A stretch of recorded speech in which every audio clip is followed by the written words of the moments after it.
Bonjour. Aujourd'hui, on s'attaque à une question vraiment essentielle.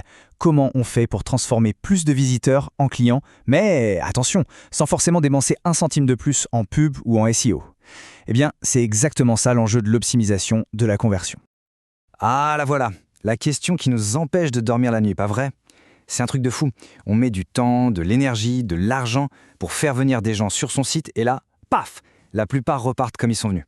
C'est frustrant, c'est le moins qu'on puisse dire.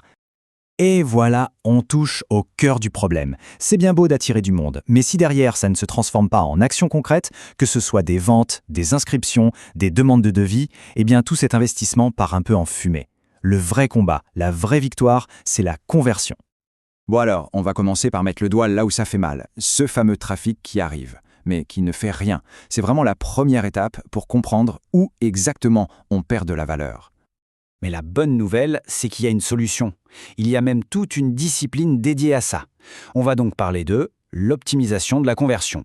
On entend souvent l'acronyme CRO qui vient de l'anglais Conversion Rate Optimization. Alors, le CRO, qu'est-ce que c'est en clair? C'est assez simple en fait. C'est la méthode qui permet d'augmenter la part des visiteurs qui font ce qu'on attend d'eux. Un achat, une inscription, une demande de devis, peu importe. Le but, et c'est ça qui est génial, ce n'est pas d'avoir plus de monde, mais de faire en sorte que les gens qui sont déjà là passent à l'action. Et c'est là qu'on comprend toute la magie du truc. Le point clé, c'est qu'on peut avoir de bien meilleurs résultats. Plus de ventes, plus de clients, en travaillant avec le trafic qu'on a déjà. C'est vraiment une question d'efficacité, pas juste de courir après plus de volume.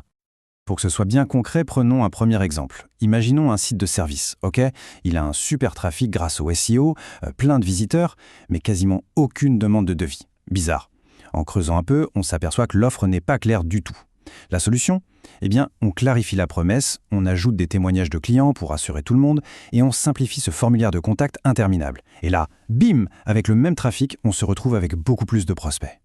Allez, un autre cas de figure, très classique, un site e-commerce. Le gros problème, c'est l'abandon de panier. Les gens remplissent leur caddie et hop, ils s'en vont. Souvent, c'est au moment où ils découvrent les frais de livraison. La mauvaise surprise. La solution stratégique, c'est quoi? C'est simple. On affiche ces frais beaucoup plus tôt, on est transparent. On peut aussi proposer la livraison gratuite à partir d'un certain montant. Et surtout, on simplifie au maximum le processus de paiement. Moins de friction, c'est mathématique, ça veut dire moins d'abandon. Mais attention, il y a un piège. Un piège dans lequel presque tout le monde tombe en pensant bien faire. Cette erreur, c'est de confondre le fait d'agir et le fait de s'agiter pour rien. Et il est vraiment, vraiment crucial de savoir faire la différence. D'un côté, on a ce que j'appelle le piège classique, l'agitation. C'est quoi? C'est changer la couleur d'un bouton, modifier un titre un peu au pif. Bref, on fait plein de petites choses, beaucoup d'efforts, pour un impact qui est souvent proche de zéro. De l'autre côté, on a l'approche stratégique. Là, c'est complètement différent. On se transforme en détective. La règle d'or, c'est on ne touche à rien tant qu'on n'a pas compris pourquoi les gens s'en vont. On cherche les points de friction, les moments où ça bloque, où il y a un doute. Et seulement après, on pose des hypothèses claires et on teste. La différence de résultat entre les deux, elle est juste énorme. Bon alors comment on passe de cette agitation à une vraie stratégie? La clé, elle tient en un mot, ou presque. Identifier la friction. Et voilà, la question fondamentale qui doit guider absolument tout le travail. On arrête de se demander de manière vague comment je peux améliorer mon site. Non, la vraie question c'est à quel moment précis est-ce que je perds le plus de monde? Et pourquoi? C'est quoi la friction qui explique cette perte? Est-ce un manque de confiance, une offre pas claire, un truc trop compliqué à faire? La réponse est là, dans ce diagnostic. C'est ça qui change tout. Pour faire ça bien, on peut suivre une sorte de mini-checklist en 5 étapes. C'est super simple. 1.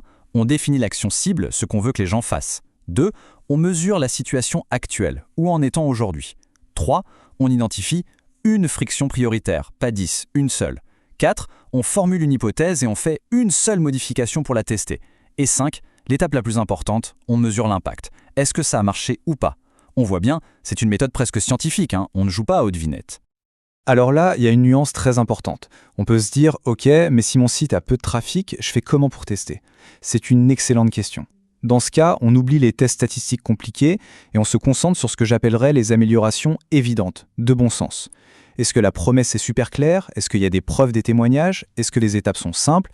Et surtout, on écoute les retours qualitatifs. Les emails, les appels, c'est une mine d'or d'informations. Ok, pour résumer tout ça, c'est quoi finalement la bonne approche, le bon état d'esprit à avoir? Tout pourrait se résumer à cette phrase. Optimiser la conversion, c'est réduire les frictions et clarifier la décision. ça résume toute la philosophie. Notre boulot, ce n'est pas de manipuler les gens ou de passer des heures à tester des couleurs de boutons. Non. Le vrai travail, c'est d'aider le visiteur, de rendre son parcours plus simple, plus fluide et sa décision plus évidente, plus facile à prendre. En fait, avant d'être une technique de marketing, c'est presque un service qu'on rend aux clients. Et ça nous amène à la question finale, et peut-être la plus importante. Après tout ce qu'on vient de voir, l'exercice à faire est le suivant. S'il ne devait y avoir qu'un seul obstacle, un seul point de friction, une seule chose un peu compliquée à enlever du parcours, ce serait quoi? La réponse à cette question, c'est souvent le point de départ de la prochaine et de la plus grande amélioration.